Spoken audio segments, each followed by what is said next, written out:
लाखों ठोकरों के बाद भी संभलता रहूंगा, गिरकर फिर से उठूंगा और चलता रहूंगा। नमस्कार दोस्तों, स्वागत है आप लोगों का। एनसीईआरटी पर आधारित जो सीरीज हमने शुरू की हुई है आधुनिक भारत का इतिहास, उस सीरीज में आज हमारा लेक्चर नंबर 5 रहने वाला है।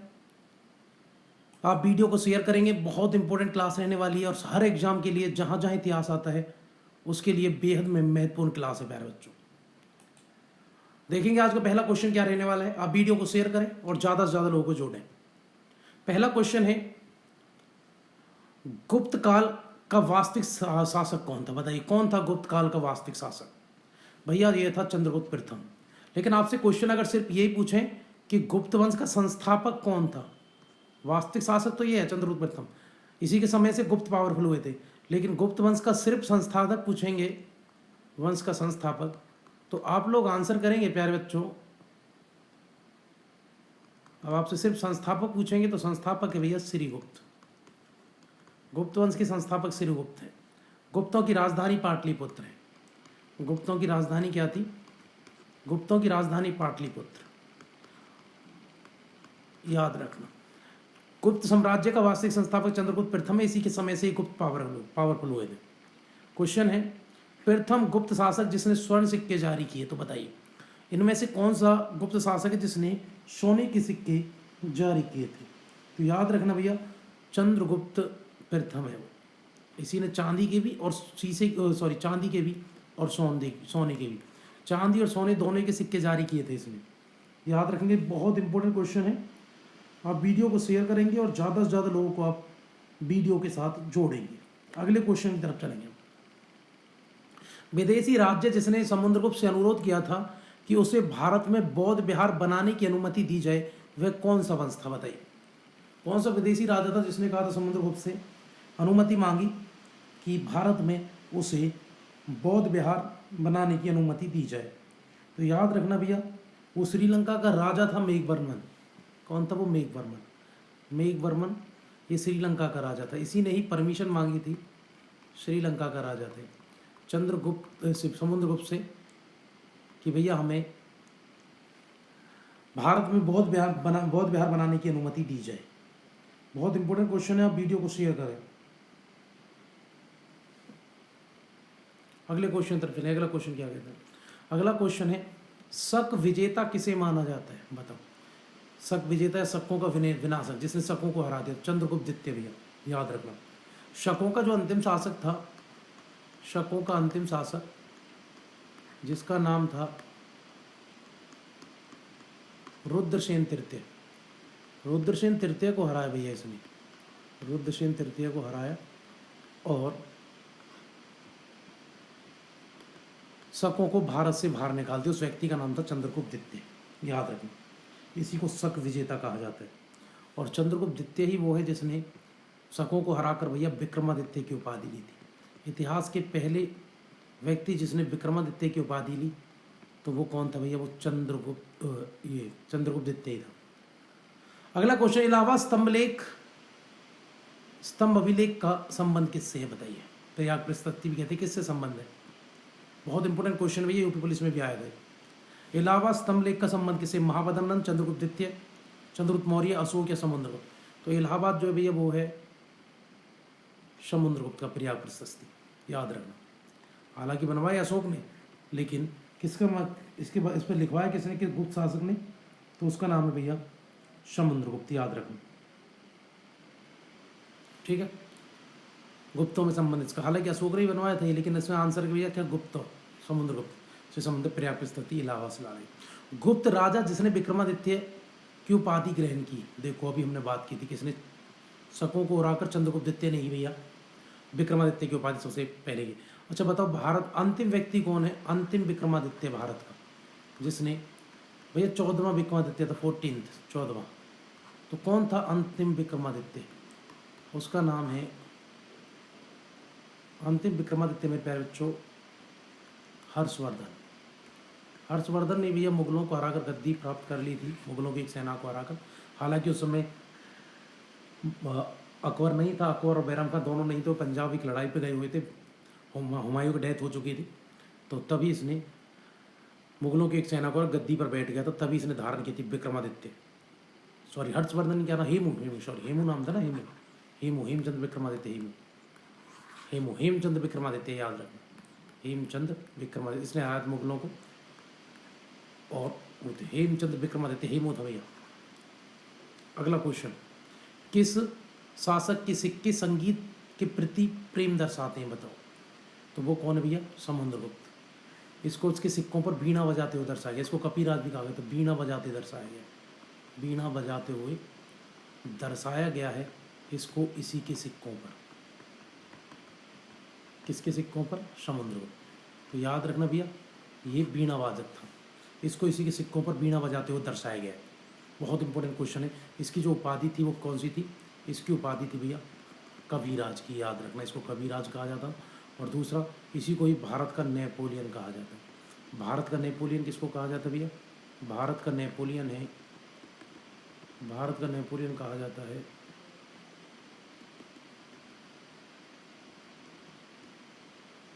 समुद्रगुप्त को, याद रखना। भारत का नेपोलियन कौन है, समुद्रगुप्त।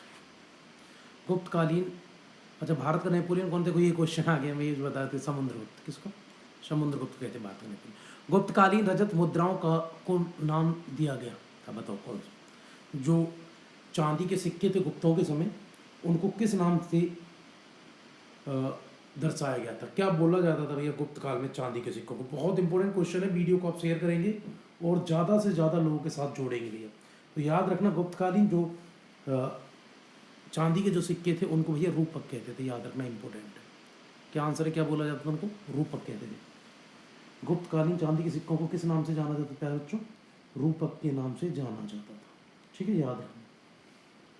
अच्छा, दिनार किसको कहते थे, चांदी के सिक्कों को रूपक कहते थे, सोने के सिक्कों को कहते थे दिनार। इस समय जो सोने के सिक्के थे, सोने के सिक्के दिनार थे और चांदी के सिक्के थे रूपक, ठीक है जी, याद रखना, इंपॉर्टेंट क्वेश्चन है।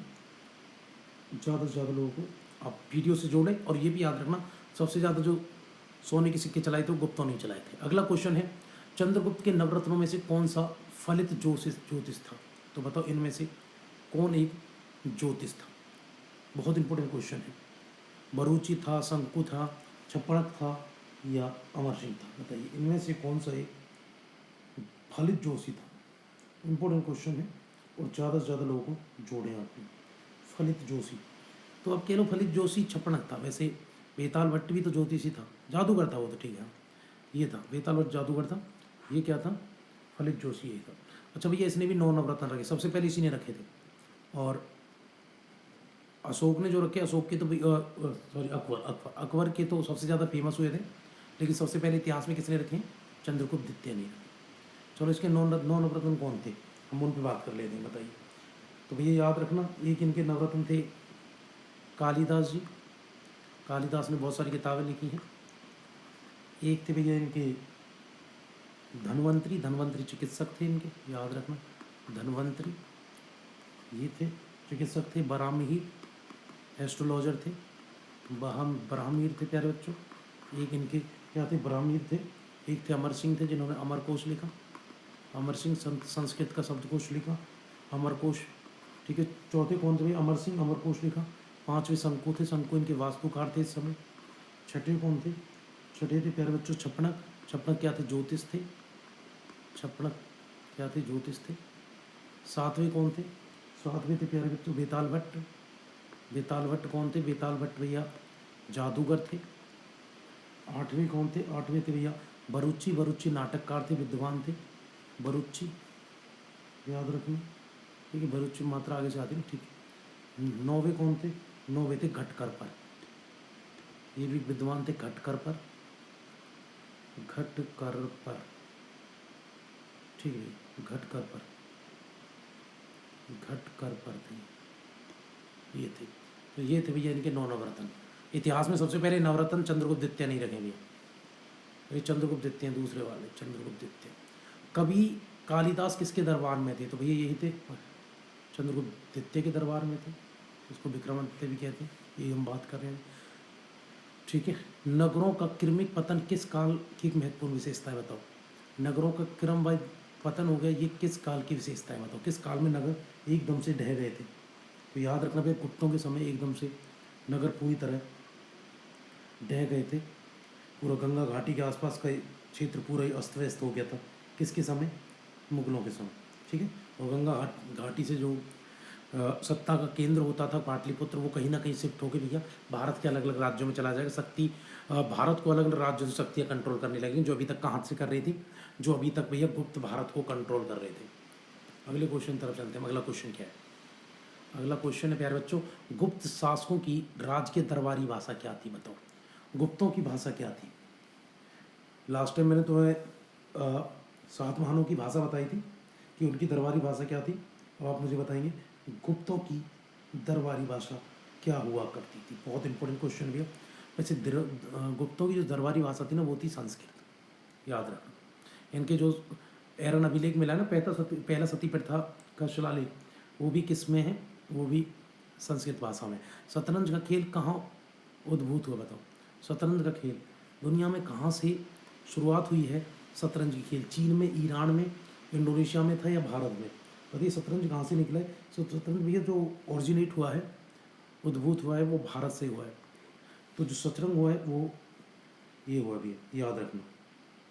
ठीक है, आगे चले हम, क्योंकि महाभारत में भी कहीं ना कहीं उल्लेख है शतरंज का।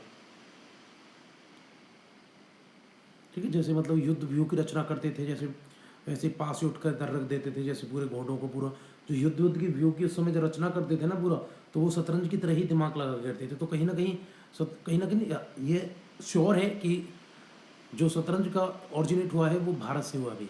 अगला क्वेश्चन है, किस अभिलेख में सती प्रथा का प्रथम साक्ष्य प्राप्त हुआ है? तो सती प्रथा का जो पहला साक्ष्य भी है वो एरन अभिलेख से मिला है, मध्य प्रदेश से। एरन अभिलेख कहाँ? मध्य प्रदेश से सती प्रथा का पहला साक्ष्य मिला है, और इसको लिखवाया था भानुगुप्त ने।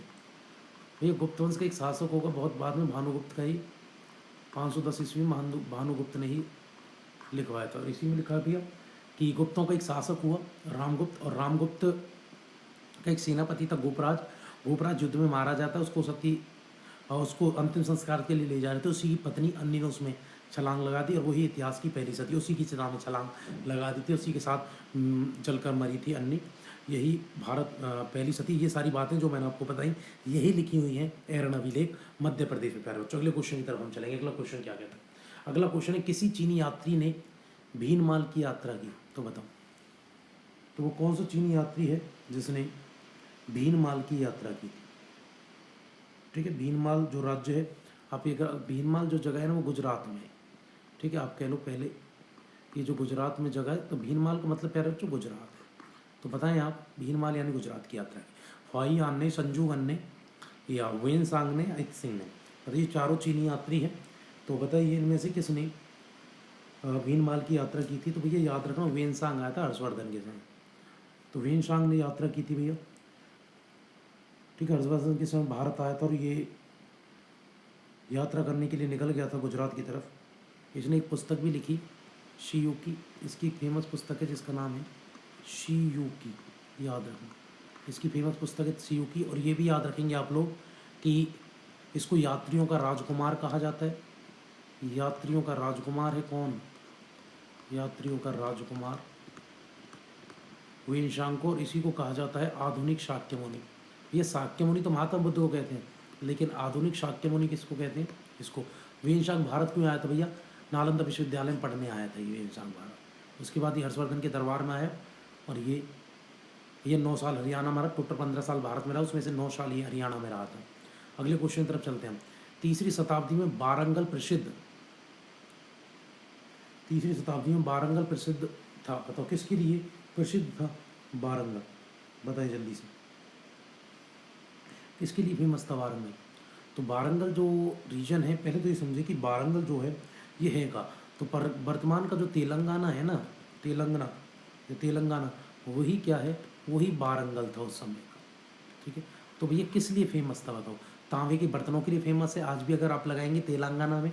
या सोने के लिए फेमस है, सोने के आभूषण, लोहे के यंत्रों के लिए फेमस है, हाथी दांत के काम के लिए। तो लोहे के जो यंत्र और उपकरण बनाए जाते हैं आज भी यहाँ बारंगल यानी कहाँ भैया? तेलंगाना में। अगले क्वेश्चन तक चलेंगे, मौखरी शासकों की राजधानी क्या थी? तो बताइए मौखरी वंश कहाँ थे? तो मौखरी वंश कन्नौज में था ना भैया। अगर आप याद करेंगे हर्षवर्धन के समय, हर्षवर्धन जो भाई थे राज्यवर्धन, उन्होंने अपनी बहन राजश्री का विवाह मौखरी वंश के राजा गिरह वर्मा से किया था। हालांकि बाद में गिरह वर्मा की हत्या कर दी थी मालव वंश के शासक देवगुप्त ने, लेकिन मौखरी वंश तो था वहाँ कन्नौज में। उसके बाद फिर हर्ष कब्जा करेगा, इसको क्षेत्र को मिला लेगा अपने में। चलो अगला क्वेश्चन क्या है? अगला क्वेश्चन है प्यारे बच्चों, नर्मदा नदी पर सम्राट हर्ष के दक्षिणावर्ती अभियान को किसने रोका? बताओ किसने हर्षवर्धन को हरा दिया था नर्मदा नदी के किनारे? वरना दक्षिण तक, उत्तर में तो इसने जीता, दक्षिण की तरफ भी श्रृंखला थी। तो भैया पुलकेशिन द्वितीय ने हराया था, याद रखना। पुलकेशिन द्वितीय जो है ये चालुक्य वंश के भैया, याद रखना। चालुक्य वंश के राजा थे पुलकेशिन द्वितीय। इनका वंश चालुक्य वंश गुजरात के, और इन्होंने ही नर्मदा नदी के किनारे हर्षवर्धन को हरा दिया था भैया। और ये जो युद्ध हुआ था, ये युद्ध 634-35 के आसपास हुआ था, जिसमें हर्षवर्धन की हार हुई थी। और इसी युद्ध का वर्णन आपको जो मिलेगा, इन सब बातों का वर्णन आपको मिलेगा भैया ऐहोल अभिलेख, और ऐहोल अभिलेख है कर्नाटक में, और पुलकेशिन द्वितीय ने ही उसको लिखवाया। ऐहोल अभिलेख कर्नाटक में इन सभी बातों का वर्णन है कि कैसे हर्षवर्धन की हार हुई पुलकेशिन द्वितीय के द्वारा। ये हर्ष की राजधानी कहाँ स्थित है? तो हर्ष की जो राजधानी है ना प्यारे बच्चों, वो है कन्नौज। ठीक है, वैसे तो हर्ष ने तो कन्नौज की राजधानी बनाया, लेकिन हर्ष के जो वंश था, जिसको आप वर्धन वंश या पुष्यभूति वंश के नाम से जानते हैं, वर्धन वंश या पुष्यभूति वंश के नाम से जाना जाता है उसको, तो इसकी जो राजधानी थी वो राजधानी थी थानेश्वर। थानेश्वर हरियाणा कुरुक्षेत्र, थानेश्वर जो कुरुक्षेत्र का रीजन था हरियाणा। ठीक है जी, चलो। हर्ष के शासनकाल की सूचनाएं किसकी पुस्तकों में वर्णित है? हरिसेन, कल्हण, कालिदास। तो हर्ष के शासनकाल की सूचनाएं किस में वर्णित है? तो हर्ष के जो शासनकाल की सूचनाएं हैं वो कहाँ मिलेंगी आपको? तो हरिसेन ने लिखेगा, कल्हण ने लिखा है, कालिदास ने लिखा है।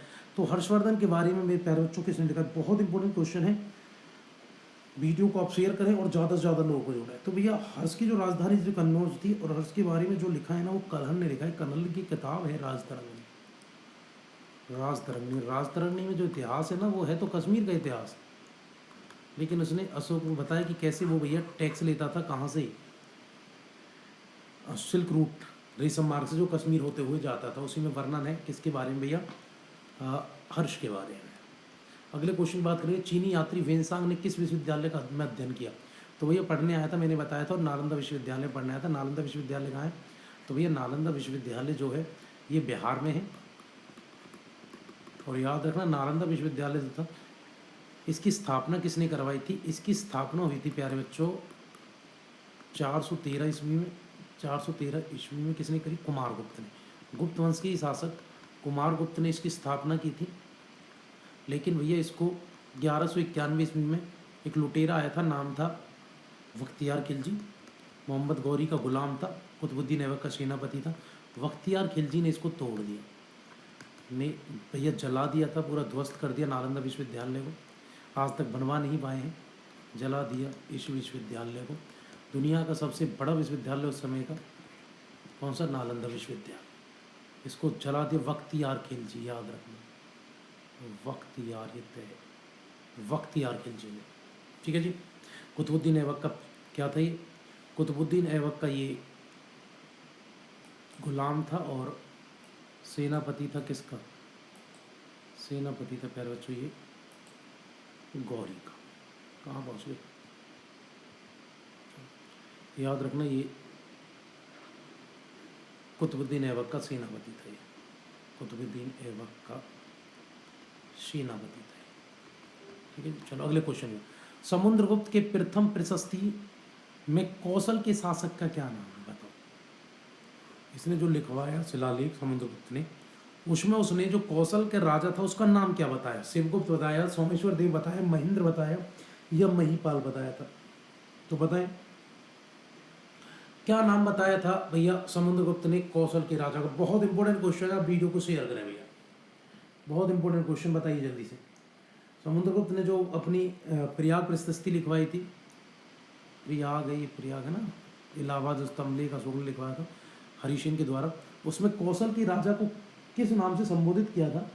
तो याद रखना भैया, कौशल का राजा था महेंद्र। कौशल का राजा था महेंद्र, याद रखना इंपॉर्टेंट है। महेंद्र का उल्लेख मिलता है समुद्रगुप्त के समय, ठीक है। इन्होंने इसने वर्णन किया था। और जो लिखा है किसने, प्रयाग प्रशस्ति, तो इसका लेखक हरिसेन है ना, इसका लेखक है प्यारे बच्चों हरिसेन। प्रयाग प्रशस्ति समुद्रगुप्त के समय, इसका लेखक हरिसेन है, याद रखिएगा। प्रयाग प्रशस्ति यानी इलाहाबाद लेख स्तंभ, इसका लेखक है हरिसेन। अगले क्वेश्चन तरफ चल रहे हैं। अगला क्वेश्चन देखो, मिलान करना है, बहुत इंपॉर्टेंट क्वेश्चन है। सूची 1 को सूची 2 से मिला दीजिए, कोड दिए हुए हैं आप लोग। अब सुनिए भैया, कौन कौन सा कहाँ के, एक तरफ आपको समकालीन शासक दिए हुए हैं, उस उनके राज्य दिए हुए हैं, तो दक्षिण भारत के राजा और उनके राज्य दिए। आपको मैच करना है कि कौन सा राजा कहाँ का हुआ करता था। चलो देखते हैं भैया। पहला धनंजय, धनंजय था वो कुस्तलपुर का था धनंजय। तो पहले का 3 है भैया, पहले का 3 कहाँ है? तो आंसर तो आगे ही, आंसर तो आ चुका है भैया, धनंजय वस्तुबल का था, तो ये तो आ चुका पहले का आंसर। चलो दूसरे का भी है, याद रखना, दूसरे का है पहला, दूसरे का है पहला, अवनमुक्त लिखा हुआ है, अवमुक्त। तो भैया जो धन ये था नील राज था, ये किसका था? ये अवमुक्त का था। उग्रसेन कहाँ के थे भैया? उग्रसेन थे पालक्का के। विष्णुगुप्त कहाँ के थे? ये कांची के थे। तो ऐसे करके मैच हो रहा है। अगले क्वेश्चन तरफ चलेंगे, तीसरा है। अगला क्वेश्चन है कि भैया निम्न में से कौन सा अभिलेख विश्व में प्रथम विज्ञापन के तौर पर जाना जाता है? बताओ, पहला विज्ञापन बताओ कौन था ना? इसमें से कौन सा है कि विश्व का पहला विज्ञापन आप उसको कह सकते हैं? तो याद रखना भैया, ये दसपुर जो अभिलेख है, इसको आप विश्व का पहला विज्ञापन कह सकते हैं। अच्छा, पहले तो ये समझें कि ये जो दसपुर जो था, ये था कहाँ? ये मध्य प्रदेश में था प्यारे बच्चों। दसपुर कहाँ था? दसपुर था मध्य प्रदेश में। और इसको जो लिखा गया, और मध्य प्रदेश में मंदसौर जो जगह थी उसकी हम बात कर रहे हैं वहाँ। और ये जो लिखा गया वो संस्कृत भाषा में लिखा गया था, और बिल्कुल ये दीवारों पर भी इसके लिखा हुआ था, बिल्कुल ठीक है, रेशमी साड़ियों जैसा बना हुआ था पूरा। तो ऐसा ये था कि पहला दिखता कि पूरा एक विज्ञापन के तौर पर जैसा इसको प्रस्तुत किया गया था। ठीक है भैया, चलें आगे। अगला क्वेश्चन है, जैसे विज्ञापन लिख दें दीवारों पर लिख दे, चाहे ये किसी संस्था का नाम कि एयरटेल, टाटा, ये फॉर एलिकॉम, ये दीवारों वैसे इस पर लिखा हुआ है, दीवारों पर जैसे ऐड कर देते ना, बिरला सीमेंट, ये सीमेंट, वो सीमेंट। निम्न में से कौन सुमेलित है? तो भैया सुमेलित करवा दो, एक ही सुमेलित होगा, बाकी सुमेलित नहीं होगी। और अभिलेख दिए हुए, किस किस का अभिलेख कहाँ सुमेलित हो रहा है वो आपको बताना है। चलो देखते भैया किस किस का हो रहा है। भाई कुमारगुप्त मंदसौर मध्य प्रदेश में, बिल्कुल ठीक है, इसका तो नहीं हो रहा ना मंदसौर भाई, इसका कुमारगुप्त का थोड़ी ना, मंदसौर चंद्रगुप्त द्वितीय का था ना, तो ये तो गलत है, ये चंद्रगुप्त द्वितीय ने लिखवाया था। अच्छा ये क्या इसका आंसर? चंद्रगुप्त द्वितीय का था ये, तो ये तो गलत है फिर, चंद्रगुप्त द्वितीय का मंदसौर मध्य प्रदेश में, ये तो गलत हो गया है ना भैया। चलो और देखते हैं,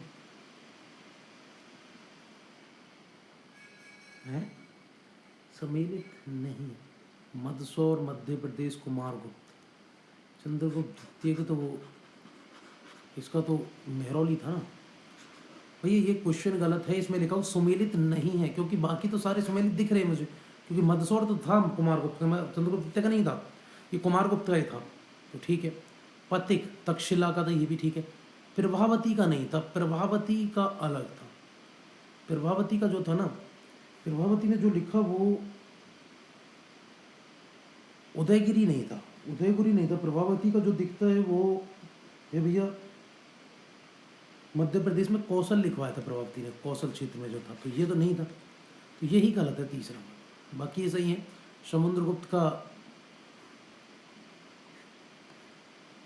एरन अभिलेख है, समुद्रगुप्त द्वितीय के समय ही हुआ। चलो तो याद रखना, अगले क्वेश्चन करेंगे। हालांकि लिखवाया उसने, लेकिन समुद्रगुप्त ही वर्णन मिलता है। अगले क्वेश्चन करते हैं, अगला क्वेश्चन है प्यारे बच्चों, मंदसौर प्रशस्ति किस शासक की उपलब्धियों का वर्णन प्रस्तुत करता है? बताओ।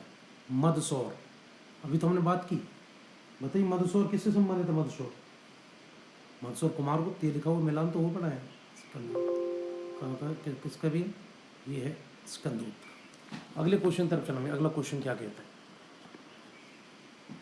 अगला क्वेश्चन आप लोगों के सामने, प्राचीन काल में किस वर्ण को सर्वथा सार्थवाह भी कहा जाता है? बताओ किस वर्ण को सार्थ, 4 वर्ण थे ना, ब्राह्मण क्षत्रिय वैश्य शूद्र, इनमें से कौन सा सार्थवाह के नाम से भी फेमस था?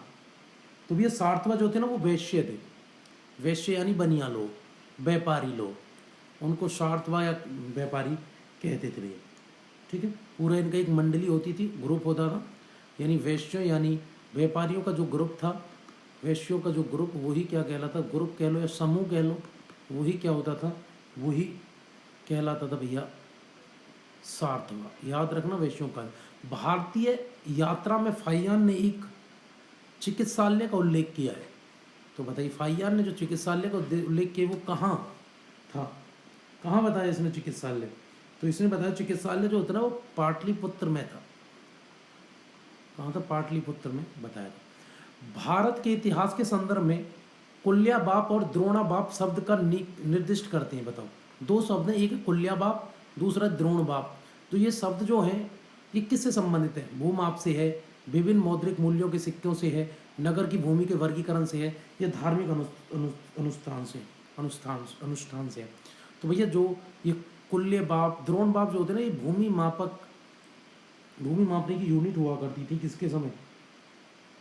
ठीक है, एक प्रकार की यूनिट शब्द कह लो ये थे। भारत के इतिहास में ये वर्णन मिलता है इनका। ठीक है, किसका? ये भूमि मापने के शब्द है भैया, कुल्य बाप, द्रोण बाप। अगला क्वेश्चन, प्राचीन भारत में सिंचाई कर को क्या कहते थे? बताओ, जो इरिगेशन टैक्स था उसको क्या बोला जाता था? वितक भागम, हिरण्य, उद्रंग, उपरनिका। तो बताएं जल्दी से, जो प्राचीन काल था उसमें सिंचाई कर को, एग्रीकल्चर इरिगेशन टैक्स को क्या बोला जाता था? बताएं जल्दी से। तो उसको कहते थे विदक भाग। बहुत इंपॉर्टेंट है, विदक भाग कहा जाता था भैया किसको? सिंचाई कर को। इरिगेशन टैक्स को क्या कहते थे? विदक भाग कहते थे भैया। ठीक है, याद रखना, इदक भाग, उदक भाग, विगत भाग, उदक भाग भी तो कहते थे इसी। अगर विदक भाग आए या उदक भाग कहे तो इसका मतलब एग्रीगेशन टैक्स था ये, इरिगेशन टैक्स यानी सिंचाई कर था ये। याद रखो, बहुत इंपॉर्टेंट है। अच्छा, जिसमें एक शब्द लिखा हुआ है हिरण्य, क्या था? बताएं आप, हिरण्य क्या था इसके समय? तो भैया जो मौर्यों के समय ये नगद टैक्स था, नगद कर। किसके समय? मौर्यों के समय जो नगद टैक्स लिया जाता था उसको कहते हैं हिरण्य। उद्रंग तो यही, उद्रंग क्या था? ये तो उदर भाग है, विकत भाग, उदक भाग है। ठीक है, तो याद रखना, इंपॉर्टेंट है वीडियो। अच्छा, उद्रंग बता दो क्या है? ये गुप्तों के समय भूमि टैक्स है, गुप्तों का भूमि टैक्स। मौर्यों का है नगद कर अरण्य। ठीक है भैया, याद रखना। ऊपरी का भी बता दो, ऊपरने का क्या है भैया? तो ये कह लो भैया ये एक भूमि थी जहाँ किसान रहा करते थे। भूमि अस्थाई भूमि थी किसानों की, भूमि की, किसान भूमि किसकी? किसानों की। स्थाई अस्थाई दोनों प्रकार के किसान यहाँ रहते थे। ठीक है, भूमि थी, लेकिन किसान क्या थे? किसान अस्थाई थे, कभी किस अस्थाई। कुछ लोगों के पास परमानेंट थी, कुछ लोगों पर छीनी जा सकती थी, उसको क्या कहते? उपरिका कहते थे, उपरनिका, है ना भैया। अगला क्वेश्चन, प्राचीन भारत गुप्त वंश के समय के संदर्भ में नगर, घंटासाला, कदूरा, चोल किस लिए विख्यात थे? बताओ। एक तो क्या है, नगर, घंटासाला ये था, कदूरा था, चोल था। ये किस लिए विख्यात थे? विदेशी व्यापार करने के लिए बंदरगाह, शक्तिशाली राज्यों की राजधानियां थीं, उत्कृष्ट प्रस्तर काल का स्थापत्य से संबंधित स्थान था, बौद्ध धर्म के महत्वपूर्ण तीर्थस्थल थे ये। चोल, कदूरा, नगर, घंटासाला, तो क्या थे प्यारे बच्चों ये? तो याद रखना भैया, विदेशी व्यापार बंदरगाह हुआ करती थी। क्या थी? विदेशी व्यापार को बढ़ावा देने के लिए बंदरगाह थी भैया। और चोल नहीं, चौल होती थी ना, ये चौल थी, चौल होती थी। चोल, कदूरा, नगर, घंटासाला, तो ये बंदरगाह थी भैया, महत्वपूर्ण बंदरगाह हुआ करती थी किसी समय। ठीक है भैया, और कहाँ? आंध्र प्रदेश के आसपास की बंदरगाह है। अगला क्वेश्चन है आप लोगों के सामने कि भैया युग फिर से, एक तो प्रसिद्ध स्थल है और वर्तमान राज्य है, तो ये कहाँ कहाँ किस राज्य में ये है भैया, ये आपको बताने। अच्छा, तो भीलसा मिलता है, भीलवाड़ा ये मध्य प्रदेश का है, तो एक तो ठीक है बिल्कुल, इसमें सही पूछ रहे हैं ना, सही कौन से? तो पहला तो बिल्कुल ठीक है मेरे बच्चों। दूसरा द्वार समुद्र तो कर्नाटक में हेलुबेडी भी कहते थे, तो महाराष्ट्र में तो है नहीं, ये तो कर्नाटक का है, तो ये तो गलत हो गया ना, ये तो कर्नाटक का है। ठीक है, जिसको हलीवीडू भी कहते थे।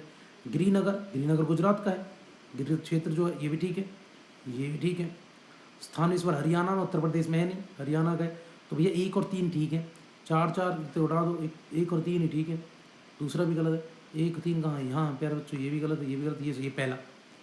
अगले क्वेश्चन तरफ चल रहे हैं भैया। यहाँ पर हमारी वीडियो कंप्लीट होती है। आपको हमारी वीडियो अच्छी लगती है, आप हमारी वीडियो को शेयर करेंगे, सब्सक्राइब करेंगे और ज़्यादा से ज़्यादा लोगों को जोड़ेंगे भैया। 4 क्लासेज हो चुकी है, हिस्ट्री की बेहद इंपॉर्टेंट क्लास चल रही है भैया। हर एग्जाम के लिए, जो भी एग्जाम जहाँ जहाँ इतिहास मिलेगा, ये लेक्चर्स आपके लिए बहुत बेनिफिट होंगे। लगातार एग्ज़ाम अपने आप को भैया अपडेट कर रहे हैं, लगातार एग्ज़ाम अपना लेवल बढ़ा रहे हैं। तो इसमें आपके सिलेक्शन के लिए हमारी एक वीडियो कहीं ना कहीं और काफ़ी हद तक मददगार साबित होंगी। आपके सिलेक्शन में एक कदम आगे लेके चलेंगे आपको और लोगों से। इसलिए वीडियो को शेयर करें, सब्सक्राइब करें, ज़्यादा से ज़्यादा लोगों को जोड़ें। जय हिंद, जय भारत।